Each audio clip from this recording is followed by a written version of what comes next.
할렐루야. 아멘. 오늘 말씀의 제목은 감사는 축복의 통로라는 그런 말씀의 제목이 되겠습니다. 오늘은 맥주 감사절입니다. 이스라엘 백성들에게 하나님께서 3대 절기를 주셨습니다. 무교절, 맥주절, 수장절. 이 3대 절기는 이스라엘 남자면 어디에 살든지 반드시 하나님의 성전에 가서 절기를 지켜야 했습니다. 무교절은 출애굽의 구원을 기념하며 종살이하던 그런 그 애굽 생활에서 이제 탈출해 나와서 가나안 땅으로 가게 되는데, 거기에서 출애굽한 애굽에서 구원해 나온 그것을 기념하며 감사하는 그런 절기고, 또 맥주절은 첫 수확, 보리 수확을 해서 감사로 드리는 절기였습니다. 그리고 수장절은 가을에 농사를 다 마치고 곡식을 창고에 들인 다음 지키는 절기가 이 수장절입니다. 하나님이 이렇게 절기를 주신 이유는 물론 여러 가지가 있겠지만 가장 중요한 것은 이 모든 것을 잊게 하신 그 하나님을 기억하라는 것입니다. 아멘. 창조주 하나님을 기억하라는 거죠. 아멘. 오늘 본문에 보니까 예수님께서 베레아 지역에서 사역을 마치고 유대 지역에서 사역하시는 그러한 내용을 담고 있는데요. 한 촌에 들어가실 때에 길에서 사람들을 만났는데 누구를요? 문둥병에 걸린 사람들 10명을 만났다 그랬습니다. 그런데 이 사람들이 멀리 서서 예수님을 어떻게 알아보았는지 알아보고 소리를 높여서 예수 선생이여 우리를 긍휼히 여기소서 하고 소리를 치는 것입니다. 이때 예수님은 그들의 간청하는 소리를 외면하지 않으시고 가서 제사장들에게 너희 몸을 보이라 하고 이제 말씀하신 겁니다. 이 소리를 들은 문둥병자들은 제사장들에게 자기 몸을 보이려 가기 위해 가다가 깨끗하게 고침을 받은 것입니다. 아멘. 할렐루야. 아멘. 아멘. 왜 예수님께서 깨끗이 나아라 하시지 않고 제사장들에게 가서 너희 몸을 보이라 그랬을까요? 예수님은 그들의 믿음을 보신 거예요. 아니 좀 고쳐주기나 하고 가라고 하지 고치지도 않고 가라고 하는 이렇게 할 수 있잖아요. 그런데 예수님은 그들의 믿음을 보시기 위해서 그렇게 하신 거예요. 당시 이제 문둥병에 걸린 사람은 문둥병이 걸렸다라는 것도 판정을 누가 해주냐면 그 담당 제사장이 해주는, 그 지역에 사는 그 사람이 살고 있는 지파별로 다 흩어져 살았잖아요. 근데 그 지역에 담당 제사장이 있는데 그 사람인데 가서 이제 보이는 겁니다. 그러면 이거 문둥병이다 하면 그러면 뭐예요? 문둥병이 돼서 확인이 돼서 그때부터 격리되는 거예요. 그리고 문둥병이 낫고 나면 확인할 때도 그 담당 제사장이 확인을 해줘야 되는 겁니다. 요즘으로 말하자면 병원에서 받는 진단서와 같은 거예요. 담당 제사장이 결정을 해주는 게 진단서와 같은 겁니다. 그런데 제사장에게 보이러 가는 중에 나와버린 거예요. 얼마나 놀라운 일입니까? 아멘. 그것도 10명이 다 깨끗함을 받았습니다. 그런데 다 깨끗함을 받았는데 그런데 이 10명 중에 9명은 다 어디로 갔는지 몰라요. 어디로 갔는지 모르겠고 한 사람이 돌아와서 그것도 사마리아인이라고 오늘 그 출신까지 밝혀주고 있습니다. 그 사람이 예수님께 돌아와서 발 앞에 엎드려서 감사를 했는데 먼저 뭘 했어요? 먼저 15절 우리 같이 한번 읽어보겠습니다. 시작. 그 중에 하나가 자기의 나은 것을 보고 큰 소리로 하나님께 영광을 돌리며 돌아와. 할렐루야. 아멘. 큰 소리로 하나님께 영광을 돌려드리고 다시 돌아와서 예수님의 발 앞에 엎드려서 감사했다는 것. 아멘. 살해했다는 게 감사했다는 것입니다. 이 모습을 보신 예수님은 10사람이 다 깨끗함을 받지 아니하였느냐, 그 9은 어디 있느냐 그러시면서 이 이방인 외에는 하나님께 영광을 돌리러 돌아온 자가 없느냐 이렇게 말씀하신 겁니다. 예수님은 얼마나 그 마음이 서글픈 그런 마음을 지금 표현하고 있는 거예요. 당시 이스라엘 백성들 하면 사마리아인들에 비해서는 뭐요? 선민의 대표적인 그런 사람들이 이스라엘 백성 아닙니까? 사마리아 지역은 이스라엘 사람들이 사람으로 여기지도 않았어요. 이방인 취급을 했습니다. 혼혈족이라고 해서 사람 취급도 안 했던 사람들입니다. 그 중에 한 사람이 와서 오히려 하나님께 크게 감사하고 돌아와서 예수님의 발 앞에 엎드려서 감사를 하는 그런 모습을 보고 예수님도 감동을 하신 거예요. 여러분, 우리가 진정한 마음으로 감사를 할 때 우리 하나님도 감동하십니다. 아멘. 그런 거예요. 그래서 예수님은 이스라엘 민족들을 향해서 굉장히 섭섭한 표현을 하시고 나서 그 한 명에게 이렇게 말씀하셨어요. 일어나 가라. 내 믿음이 너를 구원하였느니라 라고 말씀하고 있습니다. 예수님께서 이렇게 말씀하신 것은 어떤 뜻입니까? 믿음을 그렇게 강조했던 그들, 율법을 철저하게 지켰던 그들이 진짜 믿음으로 살지 않는 것을 지금 만천하에 나타내주고 있는 것입니다. 여러분, 우리가 이 모습이 우리의 신앙인들의 모습은 아닌지 한 번쯤 우리가 생각해 봐야 돼요. 우리의 삶 가운데 사실 우리가 감사할 조건들이 얼마나 많이 있습니까? 아멘. 그렇게 많음에도 불구하고 진정 우리가 주님 앞에 일일이 하나 감사하는 그런 삶이 얼마나 되는지 사실 우리 자신도 돌아보아야 하는 그런 내용입니다. 그래서 오늘은 똑같이 질병을 치유받았으나 감사할 줄 모르는 9명에 비해서 직접 찾아와서 예수님의 발 앞에 엎드려서 감사하며 하나님께 영광을 올려드렸던 그 사람은 어떤 축복을 받았는지 살펴보면서 진정한 감사야말로 더 큰 축복을 받는 통로가 된다는 사실을 우리가 깨닫게 되시기를 주님의 이름으로 축복합니다. 네. 저도 이 6개월 이렇게 살펴보니까 개인적으로도 하나님께서 많은 은혜와 축복을 주셨지만 또 우리 전체적으로 국가적으로도 보니까 하나님께서 많은 은혜를 주셨는데 그 중에 제가 꼭 이렇게 기억나는 게 어느 해보다 날씨가 너무 좋았더라고요. 봄에 비도 충분히 내려서 농사짓기 세상의 조건이 아닌가 그런 생각을 해봤고요. 가뭄이나 폭우 같은 기상 이변도 없었던 것 같아요. 지금까지는 참 좋은 날씨였습니다. 지구 곳곳에 기상 이변이 얼마나 많이 일어납니까? 유튜브 같은 데 보니까 중국, 일본, 미국도 보니까 그렇고요. 그 외에도 여러 국가에서 기상 이변 때문에 뭐 어떤 마을이 그냥 물에 잠기기도 하고 많은 기상 이변 때문에 몸살을 앓고 있더라고요.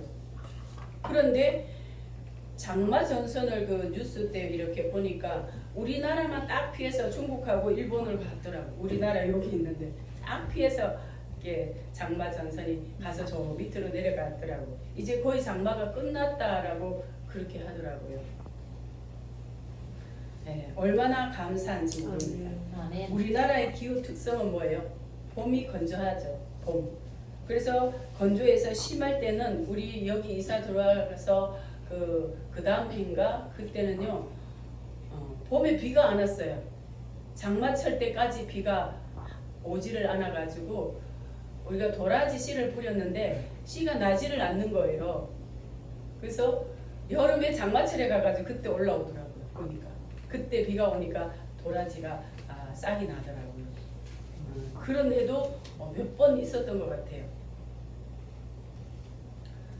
우리나라 봄 기후는 건조합니다. 그래서 이 건조하면은 많은 어려움이 오죠. 농사 짓는데도 문제가 생기고 또 산불 때문에 많은 또 어려움을 겪게 되고 그렇습니다.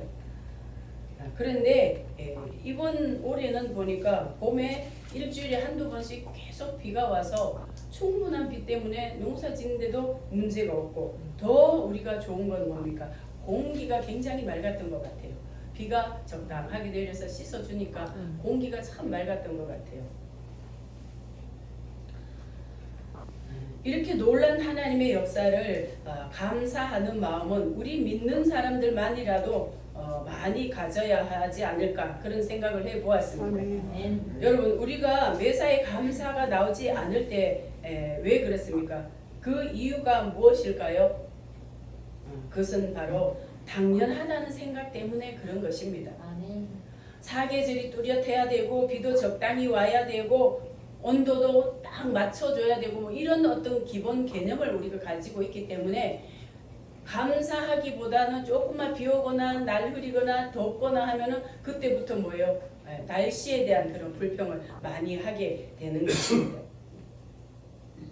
그러나 여러분 우리 삶 가운데 당연한 것은 하나도 없습니다. 없다고 생각을 해야 감사가 나오는 거예요. 아멘.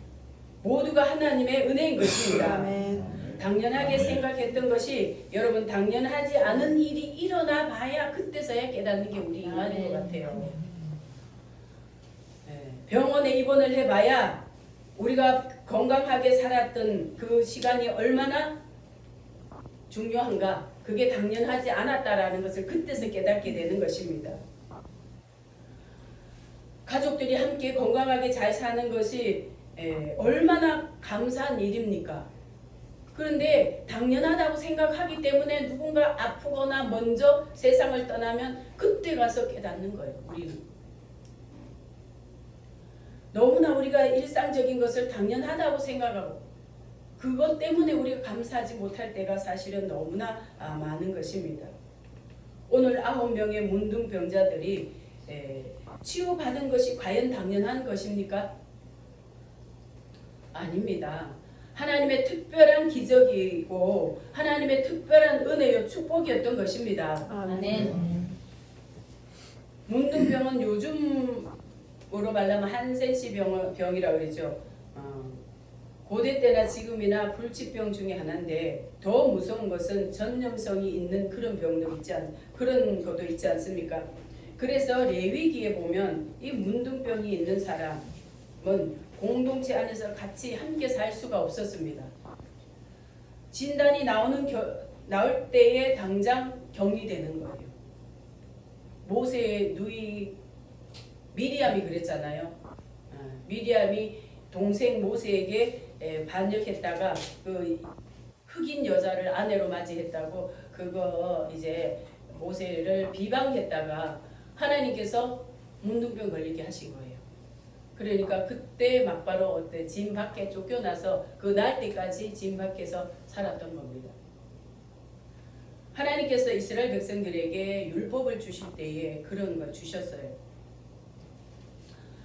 그런 전염병, 문둥병이 있는 사람은 함께 공동체 생활을 할 수가 없었습니다. 병만 걸려도 지금 힘들고 어려운데 진 밖에서 어느 한 지역에 가서 격리돼서 살아야 되는 거예요. 우리나라도 그렇잖아요. 나자로 마을, 의왕의 나자로 마을, 설옥도 이런 데가 바로 그런 사람들이 모여 사는 데 아닙니까? 오늘 예수님이 어느 한 촌이라고 했는데 그 촌에 10명이나 있었다라는 것은 뭐예요? 그 지역에 이 환자들이 모여 사는, 격리돼서 사는 지역이구나 라는 것을 우리가 알 수가 있는 거죠. 그런데 이렇게 무시무시한 불치병, 더 어렵고 힘든 거는 가족들과 함께 살 수 없다는 게 더 힘든 거예요. 병 걸렸죠. 불치병 걸렸죠. 또 외직에 살아야죠. 또 가족들과의 어떤 교류가 끊어졌죠. 요즘은 통화라도 할 수 있잖아요. 영상이라도 주고받을 수 있잖아요. 이 당시는 절대로 그거 할 수가 없는 시대 아닙니까? 그러니 얼마나 힘들겠습니까?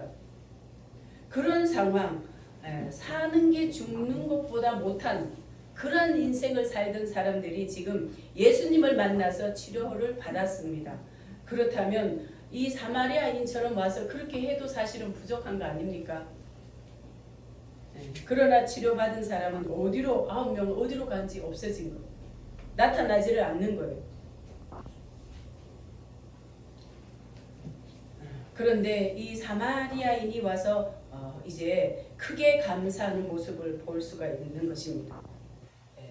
인간은 자신의 고통에는 너무 민감해서 어렵고 힘들고 고통스러울 때는 거기서 벗어나게 해달라고 아우성을 치지만 해결되면 그 받은 바 은혜에는 무감동하고 사는 경우가 너무나 많이 있는 거예요. 그게 당연하다고 생각하기 때문에 그런 것입니다. 그러나 사마리아인은 유대인들에게 이방인 취급을 받았지만 그 은혜를 은혜로 알고 감사했을 때 예수님은 그를 향해서 뭐라고 했다고요? 19절 우리 같이 한번 읽어보겠습니다. 시작. 그에게 이르시되 일어나 가라 내 믿음이 너를 구원하였느니라 하시더라. 아멘. 내 믿음이 너를 구원하였느니라 하신 거예요. 아멘. 여러분 처음에 받은 그거보다가 두 번째 받은 복이 더 값지고 더 높은 수준의 축복이고 영원한 거라는 걸 여러분 기억하시기 바랍니다. 아멘. 육신의 치료 너무 중요하죠. 이 땅에 살 때 건강하게 사는 거 너무너무 중요합니다. 그러나 문둥병 치료받았다고 다른 병 전혀 안 들이라는 보장이 있습니까? 다른 병도 얼마든지 들 수가 있는 거예요. 한 가지 치료받으면 또 한 가지 또 나오고 그러잖아요. 우리 육체 한 가지 치료받았다고 영원히 이 땅에 사는 동안 건강하게 산다는 보장 없습니다. 그러나 여러분 영혼 구원은 그렇지 않습니다. 영혼 구원을 예수님이 선포하신 거예요. 예수님이 오늘 선포하신 것은 그 영혼이 구원받은 거예요.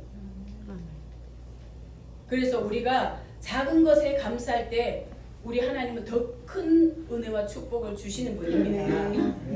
작은 것에 감사할 때 더 값지고 더 귀한 축복을 하나님이 주십니다. 그 믿음을 가져야 되는 거예요. 너무나 당연하다고 생각하면은 불평밖에 나올 것이 없지만 당연하지 않다고 생각하면 모든 것들이 감사한 거예요. 감사는 습관입니다. 불평도 습관입니다. 불평하는 사람들은 늘 불평하고요. 감사하는 사람은 늘 감사하게 돼 있어요. 그런데 중요한 것은 감사하는 사람에게는 하나님께서 더 감사거리를 주신다는 거예요. 불평하는 사람에게는 뭐요? 끊임없이 불평할 것밖에 없는 거예요. 저와 여러분은 하나님의 자녀이기 때문에 하나님께서 조금 하는 거 주셔도 우리가 늘 감사의 표현을 하는 그런 믿음의 사람들이 되시기를 축복합니다. 아멘. 하나님은요 호롱불 보고 감사하면 촛불 주시고요, 촛불 보고 감사하면 전기불을 주시는 분입니다. 월세방에 살 때 감사하면 전세집을 주시고요, 전세집에 대해 감사하면 내 집을 주시는 거예요. 아멘. 우리 하나님은 그런 하나님이십니다. 감사하는 사람에게 감사의 더 큰 감사거리를 주시는 분이 바로 우리 하나님이라는 것을 우리가 기억하시기 바랍니다. 아멘. 여러분 우리가 지금 누리고 있는 거, 우리 각자가 누리고 있는 거 우리 한번 돌아보시기 바랍니다. 당연한 거는 하나도 없는 거예요, 사실은. 요즘 그 송경민 씨인가 그분이 작사 작곡한 내가 누려왔던 모든 것들이 하는 그 찬양 너무 은혜스럽지 않아요? 아멘. 왜 한국교회 그거 모르는 사람들이 없어요. 내가 누려왔던 모든 것들이, 내가 지나왔던 모든 시간이, 내가 걸어왔던 모든 순간이 당연한 것이 아니라, 당연한 것이 아니라 은혜였다는 거예요. 아멘. 돌아보면 다 은혜인 거예요. 아멘. 우리 감사하지 않을 것이 하나도 없는 거예요. 성경 인물 중에 감사를 가장 많이 한 사람이 다윗이 아닐까 생각합니다. 앞에 두 주 다윗에 대해서 우리가 살펴보았지 않습니까? 전쟁의 왕이었고 왕 중의 왕. 그랬던 사람이 그의 삶을 살펴보면요, 감사를 가장 많이 했다는 것도 발견할 수가 있습니다. 아이고 훌륭하니까 했겠지, 왕이니까 했겠지. 노노. 가장 감사를 많이 했던 그 순간이 언제였냐면 사울 왕인데 쫓겨다닐 때예요. 쫓겨다니면서 가장 그 감사를 많이 했을 때 그때라니까요. 왕궁에 있을 때 감사한 것이 아니라 쫓겨다니면서 언제 죽을지 모르는 그런 하루하루의 삶을 위기 가운데 살 때 가장 많이 감사했다는 거예요. 그래서 값진 거고 그래서 하나님께서 왕 중의 왕으로 세워주신 게 아닌가 그런 생각을 합니다. 시편 7장 1절에서 2절에 보니까 여호와 내 하나님이여 내가 주께 피하오니 나를 쫓아오는 모든 자들에게서 나를 구원하여 내소서. 건져낼 자가 없으면 그들이 사자같이 나를 찢고 뜯을까 하나이다. 17절에 보니까 내가 여호와께 그의 의를 따라 감사하며 지존하신 여호와의 이름을 찬양하리로다. 할렐루야. 예. 그냥 사자같이 덤벼들어 오니까 막 나를 찢을까 두려워하는 그런 상황 가운데서 감사하고 찬양하는 모습을 볼 수가 있습니다. 이 시는 사무엘상 24장을 배경으로 하는 그런 시인데요. 다윗이 사울의 추격을 피해서 블레셋 땅에 가서 피하여 있다가 다른 나라에 가서 피해 있다가 다시 돌아왔을 때 그걸 어떤 사람이 밀고를 했어요. 사울에게 밀고를 했어요. 그러니까 사울 왕이 그 소리를 듣고 3,000명을 거느리고 다윗을 쫓으러 다녔던 것입니다. 이 소식을 들은 다윗은 오늘 내가 죽을지 모르구나 하는 그런 위급한 상황에서 17절을 쓴 거예요. 내가 여호와께 그의 의를 따라 감사하며 지존하신 여호와의 이름을 찬송하리로다. 여러분 얼마나 그 말씀 안에 그 감사하는 그 시 안에 그의 마음이 다 응축되어 있는 거예요. 이럴 때 감사가 진정한 감사 아닐까요? 진정한 감사한 거예요. 그러니까 그 감사의 시를 듣고 찬양을 듣고 하나님께서 거기에서 다 피하게 해주신 거예요. 여러분 우리가 감사할 때 하나님께서 더 큰 감사거리를 주시는 것입니다.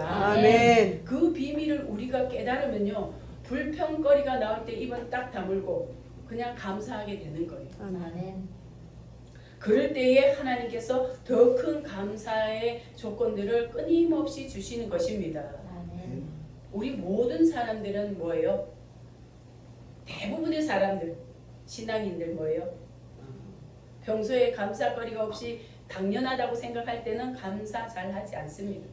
그러나 뭔가가 하나 터져야 그때 감사하는 사람들도 많이 있습니다. 그래도 감사하지 않는 사람도 있죠. 당연하다고 생각하니까.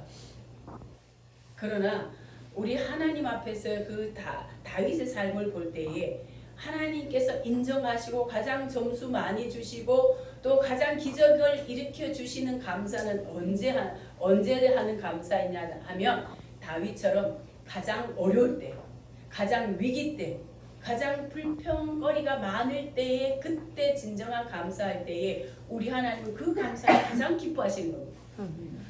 그 감사를 가장 점수를 많이 주시는 거예요. 그래서 감사거리를 계속 주시는 거예요. 여러분 이 비밀을 깨달으시기를 축복합니다. 아멘. 우리가 어려울 때 감사하는 거 우리 주님 절대 무시하시지 않습니다. 반드시 그 감사를 완전히 환경을 역전시켜서 감사로 하나님께서 바꿔주시는 분이심을 믿으시기 바랍니다. 아멘. 한국 교회의 대표적인 그 훌륭한 목사님 중에 한 분, 손양원 목사님 많이 들어보셨죠? 믿지 않는 사람들도 많이 아시는 그런 분입니다. 손양원 목사님은 그 아들 두 명을 이제 죽인 사람이 있습니다. 아들 둘, 딸 하나인데 아들 둘을 죽여버린 거예요.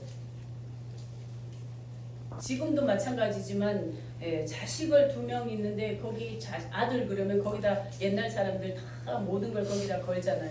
근데 그 두 아들을 죽인 거예요. 딸 하나는 이제 지금도 살아 있어요. 살아서 간증 우리 옛날에 이제 신학교 다닐 때 그분의 간증을 들었는데 울지 않은 사람이 없었어요.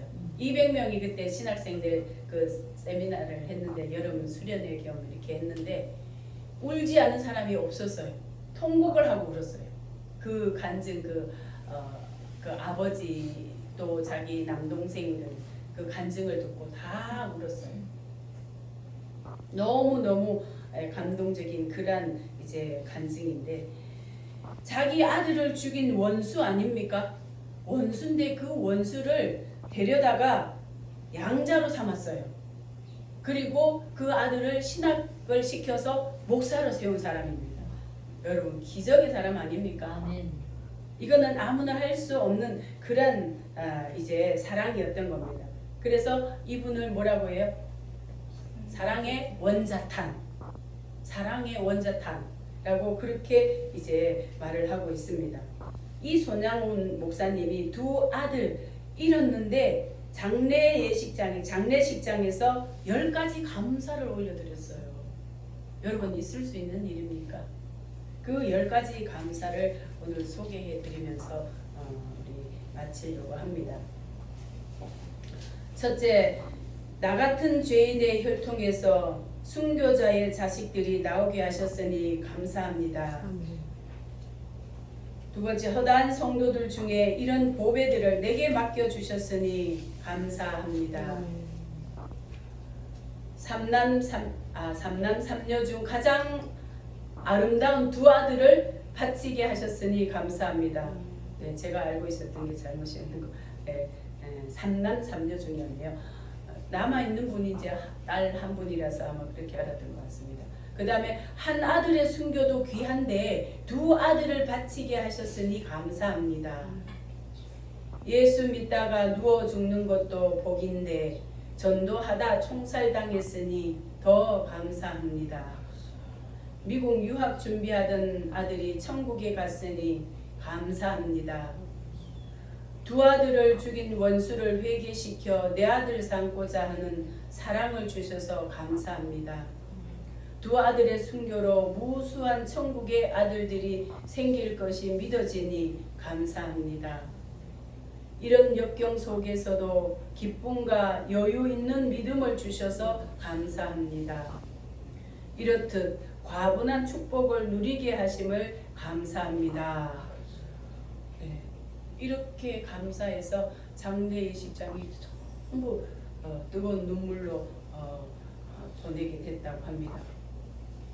여러분, 이 감사는 단순한 감정의 표현이 아닙니다. 고통 속에서 하나님을 향한 절대 신뢰와 사랑의 결정체가 아니면 이런 감사를 할 수가 없는 것입니다. 그분의 삶은 한국교회 역사적으로 기록에 남아 있습니다. 예수 그리스도의 사랑을 가장 잘 실천한 분 중에 한 분이 이 손양훈 목사님인 것입니다. 여러분, 오늘은 맥주 감사 주일입니다. 요즘 한국 교회들은 맥주 감사 주일 대부분 지키지 않는 교단들이 굉장히 많습니다. 농사를 짓지 않으니 지키지 않겠다라는 뜻인지 아니면 구약시대에 주신 말씀이라고 해서 지키지 않는지 그건 저는 잘 모르겠어요. 저는 계속 지켜왔기 때문에 잘 모르지만 만약에 농사 짓는 시대가 아니기 때문에 맥주 감사절 지키지 않아도 된다라는 그런 논리라면 여러분 추수감사절도 지킬 필요가 없는 거예요. 똑같이 주신 절기이고 추수감사절도 1년 농사 지어서 창고에 드리고 나서 감사해서 드리는 절기입니다. 그렇다면 맥주감사절은 뭐예요?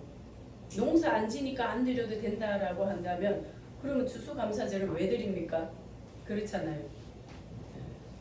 맥주감사절은요 6개월 동안 농사 지어서 첫 이삭을 벨 때 드렸던 거예요. 지금까지 지켜주신 하나님께 감사하는 마음으로 드리는 거예요. 그렇다면 나머지 또 추장절, 추수감사절도 마찬가지인 거죠. 1년에 대한 감사인 거죠. 여러분, 감사거리를 이래서 떼고 저래서 떼면요 우리 감사할 거 없습니다. 불평할 거밖에 없는 거예요. 저와 여러분은 감사거리를 더 많이 찾아서 감사할지언정 있는 감사를 떼어버리는 비워버리는 그러한 우리가 되지 않기를 바랍니다. 아멘. 6개월을 돌아보면서 우리가 절기 1시간 예배 드리는 거 여기서 끝내는 것이 아니라 지나온 6개월을 돌아보면서 하나님께서 내게 주신, 우리 가정에게 주신, 우리 교회에 주신 그 은혜, 사랑, 감사거리를 한번 찾아보는 그런 한 주간이 되었으면 합니다. 아멘. 그래서 끊임없이 하나님께서 우리에게 감사할 때 감사거리를 더 풍족하게 부어주시기에 부족함이 없는 그런 저와 여러분의 신앙이 되시기를 축원합니다. 아멘. 우리 함께